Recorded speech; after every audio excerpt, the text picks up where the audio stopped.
Hey, deserving listeners, this is Chapter 4 in our deep dive on the psychology of JonBenet Ramsey and the psychology of criminal justice and the mob and ourselves and uncertainty and of child beauty pageants and research, just the psychology of a lot of different things.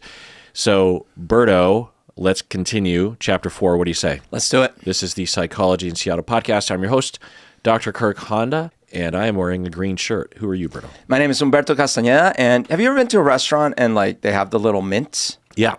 I verify that they haven't been opened and licked before they put them back in the package. Oh. Cool. So last time we left off, and I had just listed a whole bunch of information about the autopsy report and about evidence that's been found or reported and things like this. And this is sort of building a cradle on which we're going to discuss some of the explicit theories that have been put forward, both by police and other folks, but specifically about who could have done it and why could have done it. And spoiler alert, there will be no solution. We're not solving the crime here today. Also, just to be clear, we are not accusing anyone. We are just listing people's speculations and offering our random ass opinions about it. So it won't surprise you to hear, because we already discussed it, that there are two big main camps. One camp is what they call Ramseys did it, or RDI, and the other camp is intruder did it, or IDI. But even within there are subdivisions. In the Ramseys did it camp, there's obviously John did it, or Patsy did it, or John and Patsy did it, or one did it and the other one helped cover up, or Kirk did it, or another member of the Ramsey family, maybe a brother did it or something. Okay, John has a brother who, by the way, random piece of evidence. Remember I mentioned there was a suitcase found by the open window or the cracked window in the basement? Yeah. There was a blanket inside that suitcase that contained samples of semen from John's brother. But John had a guest room at the house and he stayed there. And so maybe he, Oh. But random, right? Also, there were fibers found inside that suitcase from some of the other components that were found on JonBenet's, in the blanket and stuff, and that she was found wrapped in. So anyways, one of the theories is that someone was trying to use the suitcase to get the body out of the house. The other theory is that no, the suitcase was just for someone to step up and exit the window. Or it was just there. And fibers distribute themselves through the entire house. Okay. Yeah. Or it was contaminated by these crack investigators in Boulder, Colorado. So the first theory we're going to go over is Detective Steve Thomas's position. So the Detective Steve Thomas was one of the main Boulder police detectives that were going after this case. One thing of note is he resigned in August 1998 in protest, accusing the DA's office of blocking a proper prosecution. He resigned the force, wrote an 8-page protest letter explaining all the reasons why he was leaving and all the things that he felt had been mishandled, etc., and he left. And then we're about to watch in a little bit videos of him actually directly confronting the Ramseys in a CNN interview, discussing his theory in front of them and stuff like that. Okay. So his whole point is, hey, this has been made to be some very complex whodunit, but I don't see it that way. I see this as a very unfortunate, but unfortunately common situation of domestic violence by a parent to a child. Gone, then wrong, and tried to cover up. But basically, that's what it was. And he says, Patsy became angry at JonBenet late at night or early morning of December 26, 1996. Parentheses. There are reports that JonBenet had a frequent problem with bedwetting. Now, that has not been officially confirmed. Here's all the instances where she bedwet, but it's been reported by the housekeeper. The mother has admitted that she did wet the bed and things like this. Also, when they investigated the house, the sheets were apparently stained with urine, and then on her body, but of course, if she was killed, that's natural. But she had urination and stuff like this. So one of the theories, and it's not what he's specifically mentioning, but one of the theories is that this was starting to drive Patsy nuts, literally, because she kept wetting the bed. But in his reconstruction, he says that something happened. It could either been just a basic refusing to go to bed, soiled the bed once again, or some other issue. But in a burst of frustration, Patsy struck JonBenet, possibly with a heavy object, or pushed her and she she fell and hit her head against something like in the bathroom or something like that. The head injury caused the fracture that was found in the autopsy. Thomas believes that at this point, Patsy basically freaked out and started staging a scene because they didn't want to go to jail. And that this might have included John or not included John, and that Patsy wrote the ransom note. We'll talk a little bit about the handwriting analysis there. And that she used her paintbrush to wrap around the cord, and did this all in the wine cellar room, and her fibers were found, and blah, blah, blah. In the next morning when the police arrived, Patsy was wearing the same clothing she was wearing the previous night, so he asserts like she basically never went to bed that night, and this is what happened.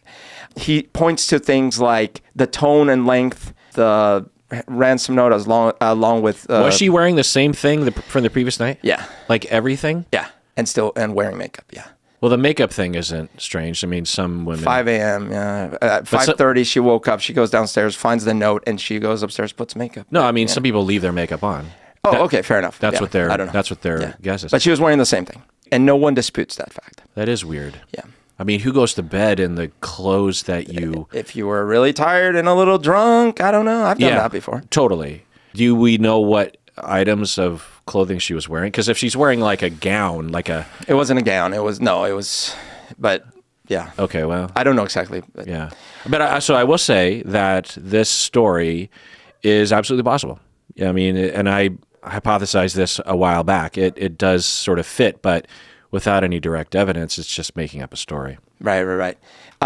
So supporting themes that Thomas mentioned is there was no evidence of forced entry. The house was locked, again, notwithstanding Burke's random mention many years later as an adult that he unlocked the front door. In behavioral red flags, this is where it gets very speculative, of course, but it's like things like the parents making many media appearances before they ever cooperated with the police or gave an official police interview.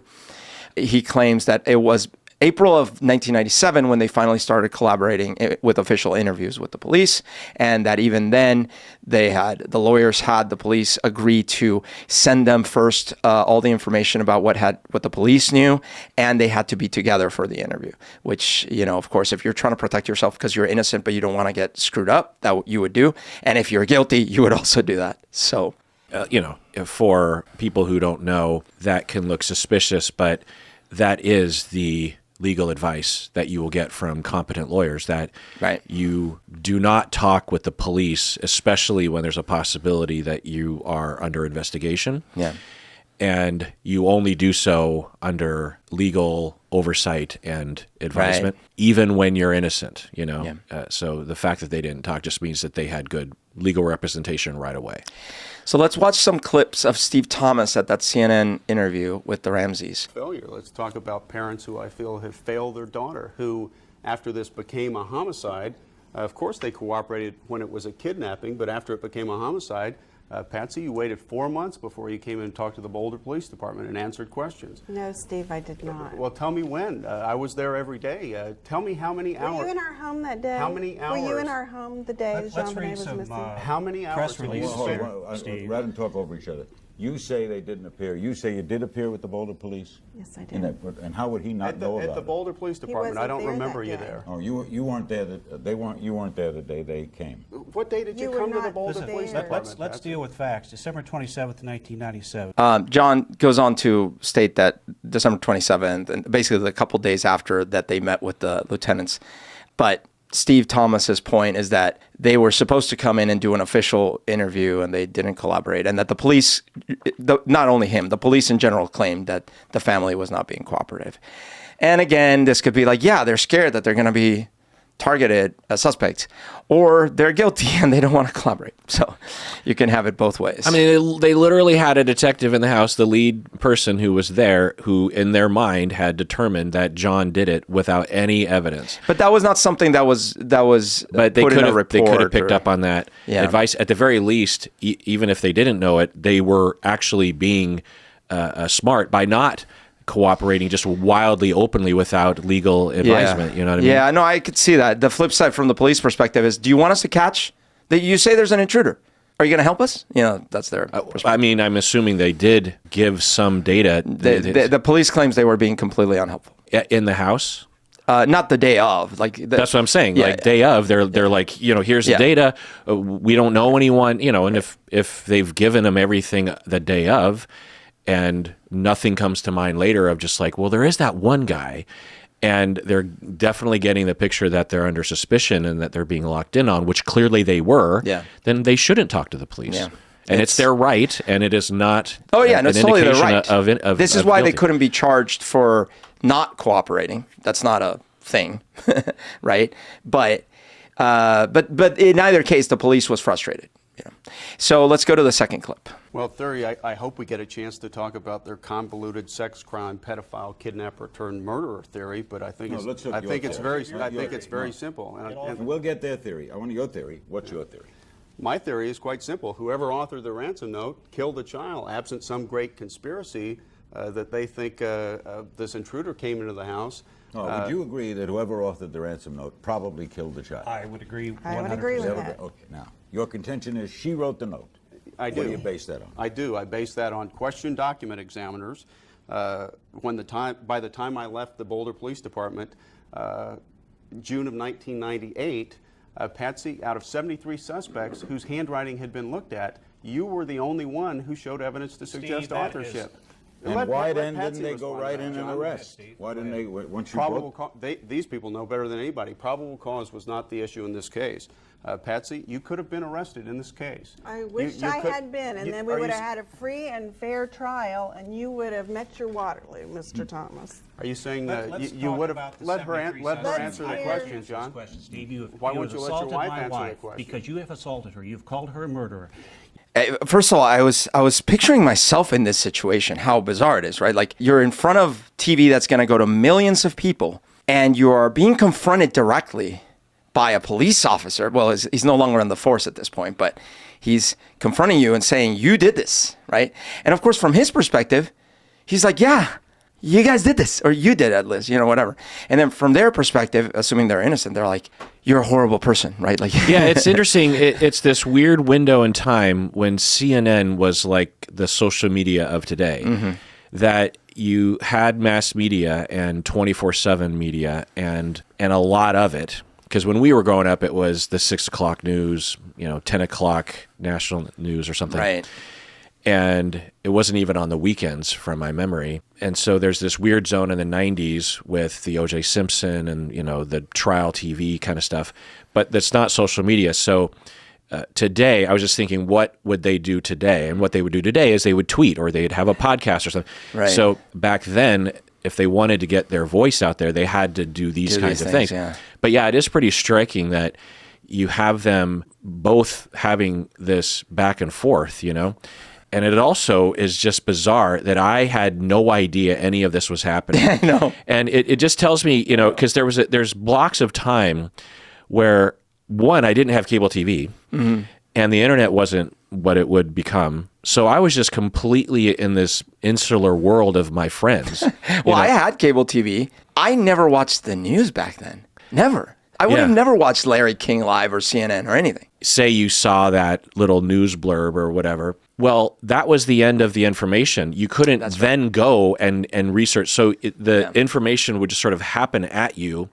And unless it was forced down your throat or you went to the library or you tuned in every time CNN had a story about it or something, it would quickly get flushed out of your mind in terms of any sort of detail. And so, or tabloids, right? Like that was the only other source of course, unreliable and often false information was tabloids. Yeah. Like literally at the supermarket. I bet you anything, tabloids in the 90s have more factual data than Twitter does today. That could very well be. Remember Bat Boy? Yeah. Actually, I don't, but I'll take your word for it. Every time I would go to the grocery store. I just remember Jennifer Aniston was constantly being talked about on the tabloids. I just remember, I forget, it was the Inquirer, go to the store, and for years, it seems like they would always rerun this story. There was a picture of a boy with going like this, would look bald and with pointy ears and with the big bat teeth. And it was Bat Boy. All right. So anyways, one last clip from Steve Thomas and Ramsey. Is that Patsy, in a violent confrontation with her daughter, Accidentally killed her? No, not accidental, I hypothesize, in the sense that it lacked motive, not unlike... No motive. Accidental in that sense. Excuse me, John, did you have something else? I've got lots else, but go ahead. At that point, instead of making a right turn, she made a left turn and covered this up. It's not unlike 11,000 other children that have been murdered in this country or killed feloniously by parents in the last 20 years. I don't see this as that remarkable a case other than what it became. If it's this, Pat, as you say, and it's... So I will say, yeah, of the very circumstantial evidence, the pool of very light evidence going either direction, there's a lot of that evidence that could go both ways, but can go in that direction. Yeah. Absolutely. Yeah, what I like is a weird word to use here because there's actually little to like about any of this. But what I, quote, like about this theory is the following. Three main bullet points. One, because, you know, we've seen the data that people post online and stuff like that, but the police had all the information they had gathered, right? And so if someone was close to it, well, an investigator was there. Now, could they be biased? Absolutely. And sounds like maybe they were biased from the start. I don't know. But they at least had access to all the information. So that's one thing that I'm like, okay, well, he has access to a lot more info than I probably have. Number two, there is something kind of almost satisfying in a weird way about the simplicity of like, right, the data shows that a lot of parents kill kids in a rage, blah, blah, blah. So maybe that's just what happened. And that the weirdness became the very weird way to try to cover it up, right? Then all of a sudden that makes it look like all these other potential things. Okay. And then the last thing was that all the little circumstantial bits of like the little cloth fibers from her coat, her paintbrush. I didn't mention this because it's not officially, it's a lot of contention around this, but they didn't find any evidence of that same duct tape in the house or the rope in the house, like the right? But one of the investigators, one of the detectives, not him, had found, oh, actually, maybe it was him. Okay. There was a hardware store where there was a purchase done by Patsy some time before this, where there were two purchases made for amounts that happened to match things like duct tape and rope, but it couldn't be definitively proved because they couldn't trace it. Like, oh, look, we found it. But there was this circumstantial evidence. Other things, the handwriting, like you said, they looked at all these suspects, and yes, even though the handwriting analysis is kind of a crapshoot, the one thing is that the one that matched the most was Patsy. Okay, and I was talking about the housekeeper. So here's what the housekeeper had to say. And this is, again, none of this can... This is why if you want to say like, well, they probably couldn't have convicted anyways. I've been waiting a long time for this. For the housekeeper? You've been teasing the housekeeper. The housekeeper, You're right. a housekeeper tease. I'm a housekeeper tease. Okay. Yes. So... Well, let's tease the audience and take a break. What do you say? Let's do it. All right, we're back from the break. Give us the money shot, Berto. So in 3 episodes from now, we're going to cover the housekeeper. No. All right. So the housekeeper's name was Linda Hoffman Pugh. She initially was actually someone that Patsy didn't accuse, but cast some suspicion on. Patsy herself. She said, and here's what happened. Linda had asked to borrow money, or she was in need of money. So she had asked to borrow money, but they were going to lend her money apparently. And that said, Patsy felt, well, she has access to the house. She knows how the house works. She knows all the rooms in the house. Do we know how much again, not $118,000. It was like $2,000 or something like that. And why? She just apparently to pay bills? No, but there was okay. I don't have that bit of data, but as I remember, it was like she had gone into financial trouble. So okay. It wasn't just if like, it was just like she had a medical bill randomly and she was behind, but if it was like a gambling problem or drug and alcohol Patsy problem. claimed she had asked for $2,500 specifically, $2,500. The housekeeper went on to deny that in a book. Like she said, no, I never asked for that. But I don't know. Yeah. But and so initially Patsy was like, oh, I don't know. There's this, housekeeper. Look at her. And she has a husband. Linda Hoffman had a husband where he was like a little sketchy, I guess. I don't have enough data there. But so she went on to assert the following. She went on to say, look, Patsy before Christmas 1996 was moody, almost like multiple personalities. She also believed that JonBenet's death was an accident that just continued.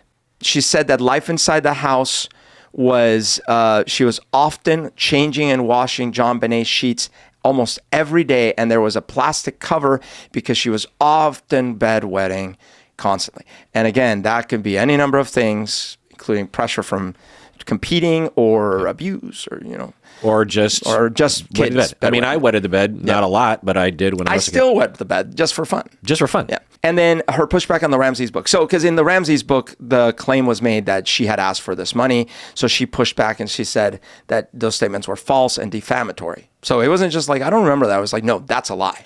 So are you going to reveal something definitive? Because this isn't a criticism on you. No. I'm just saying, like, because if the parents had a pattern of abusing JonBenet Ramsey, then, and they don't have to have had a pattern. It could have been a one-time thing. Right, because remember, in this theory, I don't need that pattern, right? Right. In this theory, I just need, and the reason this was my number 3 was... Pointing to the guy that, the ex-cop. The cop, yeah. Yeah. In this theory, the reason my number 3 is the housekeeper is because it's the only... Wait, you have ranked theories? No. Remember I said there were 3 reasons why I like this theory? Oh. One of them was it's coming from an investigator on the case. 2, it is simple in a way. And 3, the housekeeper, the one only other person that we know was in enough contact with them, happens to believe that that's what happened. Well... No, I get it. But that's why I like this theory. Okay.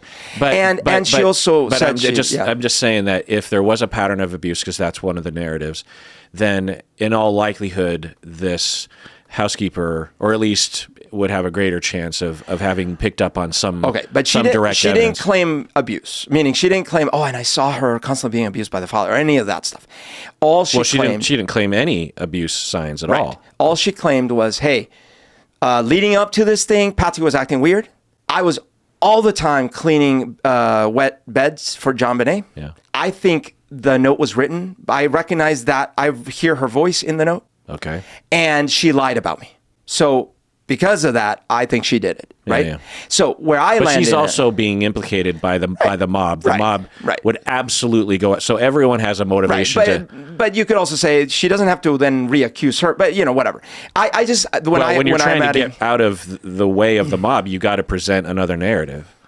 Yeah. I'm just saying, like, no one, like, this is all actually, maybe this is why I'm so passionate about, like, anti-mob stuff, is that this is all very much reminding me of the Amber Heard Johnny Depp trial. Mm-hmm.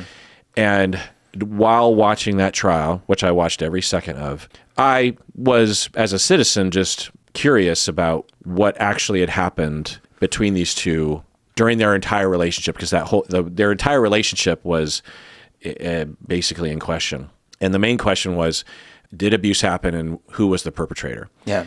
And literally everyone who gave testimony, including the experts, you could argue had reason to be biased. That didn't mean they were biased. It didn't mean that I didn't more accept or respect their opinion if they presented it well.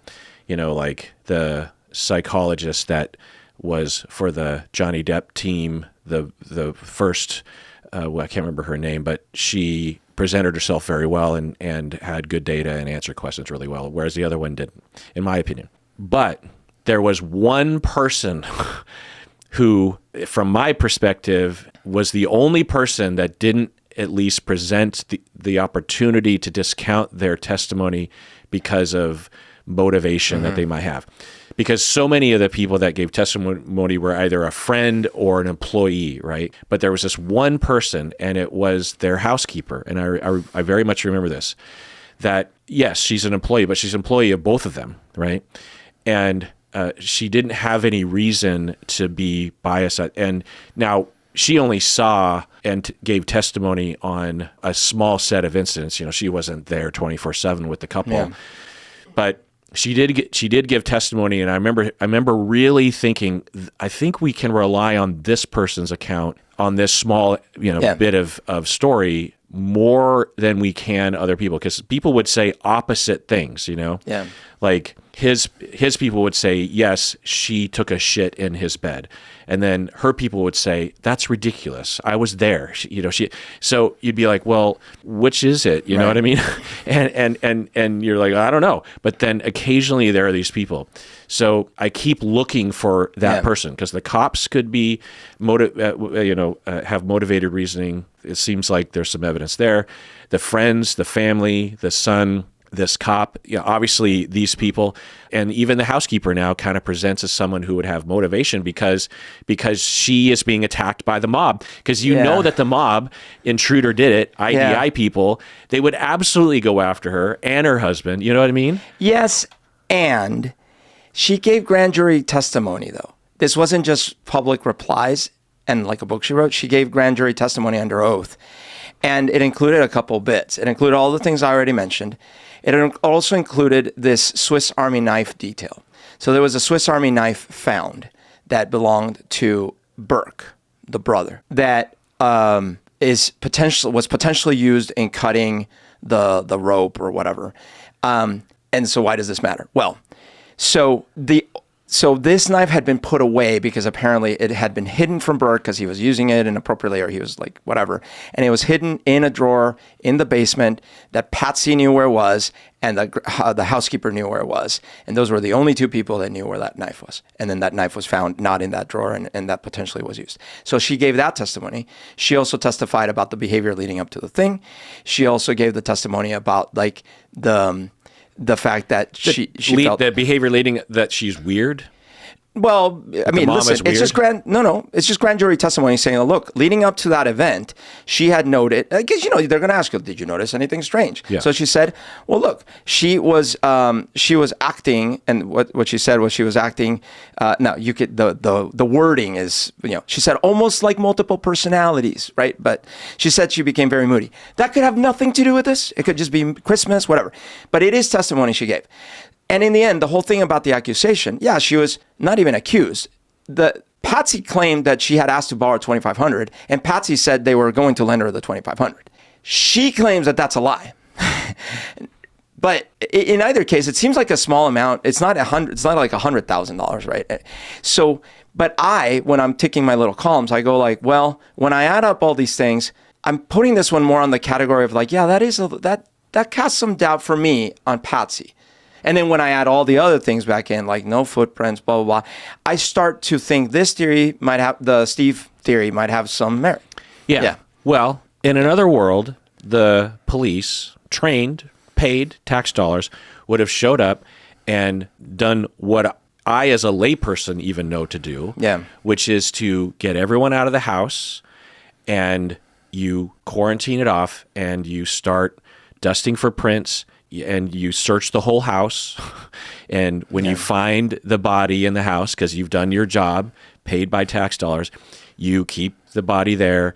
You demonstrate that you're very professional, and you swab for things. You document that the window was or was not open, was or not broken, suitcase was or was not there, all that stuff. Yeah. And you show that there isn't suspicion that your tendency to contaminate or not contaminate evidence is solid, right? Generally speaking, this is massive incompetence, and we can't trust much. Now, maybe they were able to demonstrate that the samples and the DNA and the fibers and everything, because, I also in my mind have the Amanda Knox story, and like that was completely flubbed, and it implicated Amanda Knox in completely ridiculous ways. And when you get that data, it just seems like, whoa, well, there you go. But then you actually look into how they gathered the data and that they were biased, and you're just like, well, then we just have to throw it all out. We can't know. And the parents could have done it, is the thing. Right. But the police fucked up. That's the story here. In the same way that O.J. Simpson, when you have Mark Furman or whatever, you have a problem. And we are denied justice as a society. The family is potentially denied justice because they could have found information going either way, the parents or an intruder. That so much data has gone. Now, it's possible that if they had quarantined off everything, and I don't even know if they didn't, but it doesn't sound like they did, that They did eventually, but not in that morning and stuff. Okay. And like I said, You're telling me that their friends came over and were cleaning up. Exactly. Yeah. So, and their friends, like I said, Fleet was the one investigating the basement after John. Okay, John investigates the basement. First of all, if John's the culprit, he had already been allowed to go there by himself once. Then his buddy Fleet goes down by himself. Right. At one point, Fleet was sort of a suspect too. Not really, not by the police, but like people were like, "What about Fleet?" And then John goes back down again later with Fleet. And that's when the body is found, right? Right. So like the basement had been checked out multiple times by people that are not the cops. Yeah. And not to mention the entire house, her bedroom, right. Everything. Oh, the bedroom was the only part of the house that they had sealed off. Her bedroom was the only part that they had sealed off that morning. Okay. But the rest of the 7,000 square feet and everything. Yeah. And so we just don't know. So that's the story, is that the police fucked it up. Now, it's possible if they didn't fuck it up, there still wouldn't be enough evidence because maybe it just didn't exist. But it certainly didn't help. Yeah, it didn't help. So let's talk a little bit about the handwriting part, because there's a lot of other evidence that might work in against John and other people and stuff. But the handwriting one is the one that the only one in the family that came close to being related to the handwriting was Patsy. So the CBI, the Colorado Bureau of Investigation, issued a report on the findings of the handwriting. They said that there were indications that the author of the ransom note could be Patsy, but stopped from a definitive identification. So they didn't say it was Patsy. They said there's indications that it could be Patsy. Of course, there were many experts, and of course, the Ramseys hired their own experts and all these kinds of things. But including the defense and independent reports say that Patsy cannot be ruled out, but cannot be officially identified. Yeah, and I'll say that is interesting. Handwriting analysis, any expert will tell you that it's shaky at best, but it is data that you can look at. People tend to write in an idiosyncratic way, but there are a lot of people that share the same idiosyncrasies. Plus, it can be manufactured pretty easily. Plus, under stress, you might write differently. So but it is notable that if experts did say that the handwriting was similar, it is interesting. And it would make sense that if she were to be writing a note, it would be a little shaky at first because she's adrenaline. Especially if she's like, I'll write it with my left or something. Yeah, or she's, starting to get more calm and then it's so outlandish because she's trying to make it outlandish so that it'll either make the perpetrator look like they're insane or it'll make it look like it's a grand conspiracy, and also if it's done in haste and you don't, and it was on accident, it wasn't something you planned for a month, then you could see someone just pulling different cultural things that they're, but you could also see a perpetrator doing that as well. But yeah, I mean, the rope, you could obviously dispose of the rope, and the fact that so much of what they have, in terms of direct evidence that was there that killed the girl, JonBenet, was from the house itself. Yeah, which again, an intruder could use that. That happens all the time, but it also makes sense that if it were the parents, that they would just grab stuff around the house and then they dispose of the rope, or they just had a length of rope that was just that long. Yeah. But yeah, it's all just circumstantial. Is it possible? Absolutely. It's absolutely possible. And it happens a lot, as that police officer says. What do you say, like 11,000 kids or something? Right. And yeah, it happens. And kids are abused. Sometimes it's totally an accident. The parent has an outburst. Things get kind of weird, and it wasn't necessarily terribly abusive, but it was rageful.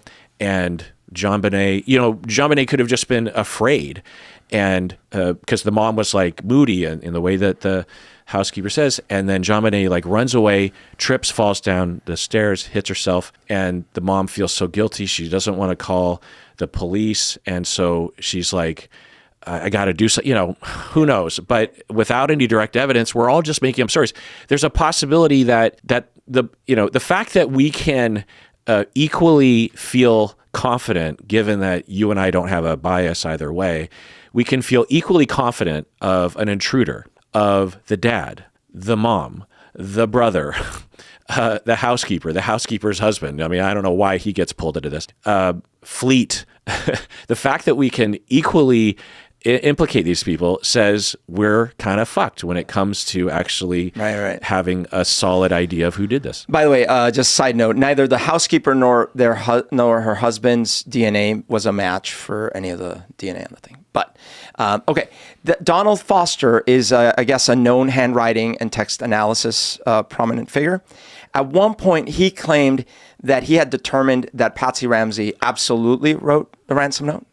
Well, I'm using the word absolutely, but he had determined that Patsy Ramsey wrote the ransom note. His credibility was later questioned because earlier he had written to Patsy expressing belief in her innocence. Now, that's kind of weird because he had said, I believe you're innocent. And later he said, yeah, that's her note. But whatever. It's just anyone who says they're 100% sure is. Well, I'm not claiming that. I said absolutely. I'm taking that back. It's just he said he determined that Patsy Ramsey wrote the ransom note. Well, that sounds pretty. But I'm just quoting a quote, right? Like, so I'm just reading out a thing. I don't know what the exact quote, you know. But what is a fact is that there was just another tick in like, hey, this famous analysis dude says it's probably her. But then people were like, yeah, but you wrote her a note saying that you believed in her innocence. So what are we to believe? Although I would say, like, if anything, I'm like, well, maybe that made him more impartial and he still concluded that she's the handwriting. Anyways, federal court decision. So there was a federal court decision citing handwriting experts against identifying Patsy. So in a later case, a federal court cited 6 certified handwriting experts who found it highly unlikely that Patsy wrote the note. So some other experts said, no, it's not Patsy, right? So it's kind of this like back and forth.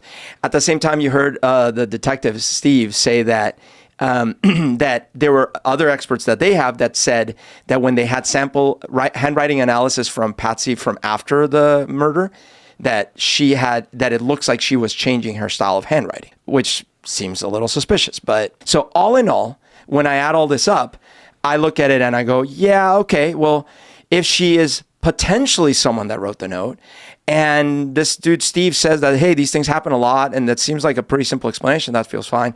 And the housekeeper seems to only say that she thinks it was her. When I add all that up, I'm like, oh, that seems legitimate. Now, can you imagine what some of the counters might be against she did it? Against Patsy doing it. What do you mean? Like if someone was like, the IDI people? Yeah, for example, yeah. Like what would be some of the things they would say immediately? Not like super minutiae, but like the big things. The most concise thing is there's no direct or even mildly connecting evidence that she did. So it's hard to prove a negative, right? Sure. And so without a clear alternative, you can't point to, no, it wasn't me, it was this other person, because they don't have that. So all you can say is, there's no evidence, and the parents made a good point when they were arguing on Larry King, of like, well, if it's a slam dunk, then why didn't you charge me? Yeah, because you never charged me. Now Did you hear what Steve said to her though? What? He said, well, they know better than anyone. The reason she wasn't charged wasn't because of a lack of probable cause. So corruption and conspiracy. That's what he claims. Yeah. Now, another couple reasons that come to mind. One, so I can buy it sounds horrible, right? But I can buy the rageful moment or the accident moment, right? You're in the bathroom cleaning up after being woken up yet again on Christmas night by the frequent urination. And I'm a little moody and personality. And so, I'm so upset. Shove you. Oh gosh, you just hit your head. What am I going to do? Okay. But the next step seems so extreme. Like, I'm going to set this up. I'm going to fashion a thing and strangle my daughter. And according to the coroner's report, she was still alive at that point. And I can't tell at all, but okay. And I'm strangling. And then I'm going to like mess with her genitals just a little bit with something that, by the way, there's some indication it might have been part of the paintbrush. Like the mom did that to like make it look like, she switched to like full psychopath mode all of a sudden. Like, so that's one of the big things. Like, okay, maybe the start of this, but then you could say, yeah, well, she's gone crazy at that point. Well, it has this element that's similar on the other side of just making up a story that moms would never do that, or that it's so outlandish it can't be true. But moms do this, and outlandish things like this do happen. So just saying, right. So we're supposed to believe that A mom would, Yeah, they- right. But for the proponents of IDI, or even not the mom doing it, this is one of those parts that it's hard for folks to like resolve in their head. Like, whoa, that seems if, like a... and if you have an emotional, Right. psychological need to hold on to that black and white point of view. Now, as I've been saying, when you have a crime like this, you will see a pattern typically. Yeah. And since there's no pattern now, could a pattern happen behind closed doors that wasn't witnessed by anyone, or these people in this inner circle of the, lizard conspiracy theory? Could people, could Fleet, if honest, say, well, the mom could get violent sometimes, but I don't think she did it, so I'm not going to mention that. Could that happen? Yeah, but we just don't have the data. One thing that I thought of, but I don't think, because there's a lot of other parts that don't match, but when I was early researching this, and I was thinking, oh, there's probably sexual abuse happening, maybe the dad or something. Part of me for a second thought, oh, wait a minute, what if she did discover, like maybe even in the act, or had learned that this was happening, and instead of her rage being applied towards John, she blames her, quote, whorish daughter for blah, blah, blah. Who knows, right? So that thought ran through my head of like, oh, maybe this was a rage, like jealousy kind of thing. Because there was, anecdotally, the housekeeper and others meaning like, what was it? The housekeeper and... forget if there was others. Maybe I'm making up there was others. But at least the housekeeper had claimed that she never noticed them being amorous towards each other. And then some of the speculation was like, well, she had gone through cancer treatment, so it's quite possible they weren't having a lot of sex. And wait, what the fuck? So because the housekeeper says that they're very non-emotional employers, that she never saw them being romantic to each other. Right. Yeah. And therefore he raped and killed the kid? What the folks online, some folks gather is like, oh, wait. So first of all, because number one, Patsy had gone through cancer treatment, it's likely that they weren't able to be very physical. Two, the father was barely around. And that is actually, according to multiple accounts, even in interviews with basically with relatives, stating that JonBenet had expressed sadness that daddy wasn't around enough. And then the housekeeper noticing that they weren't amorous to each other. That one speculation was like, well, maybe he was abusing JonBenet, and the mom found out and she went into a fit of rage. It's such a leap. I don't even understand the connection there. So because he's a typical white rich guy who is working outside the house and is unemotional and unavailable as a father. Yeah, and his needs aren't being met sexually. Which is a huge leap. We don't even know. No, I know, but that's what they're speculating. Just because she went through cancer treatment, right. We're making this huge leap that they're not having sex. Then we're making this huge leap that he's not getting his sexual needs met. And then that because of that, he's abusing the daughter. Right. Yeah. I mean, that's a misunderstanding of why people abuse me. It's like all of us guys are that close to raping our children if we're not getting our needs met. Yes. Okay. So... this just tells you the sophistication of these camps, by the way. All that being said, I wanted to, this is content warning. I'm going to go with a little more detail about the specific findings in the autopsy about the damage to the genital area. So if you don't want to hear this. Let's take a break. The rest of this episode, patrons. Oh, okay. Sounds good. Not that patrons also shouldn't be careful. Take a break, but makes sense. But so the rest of this episode will be for patrons. Otherwise, please take care of yourself because you deserve it.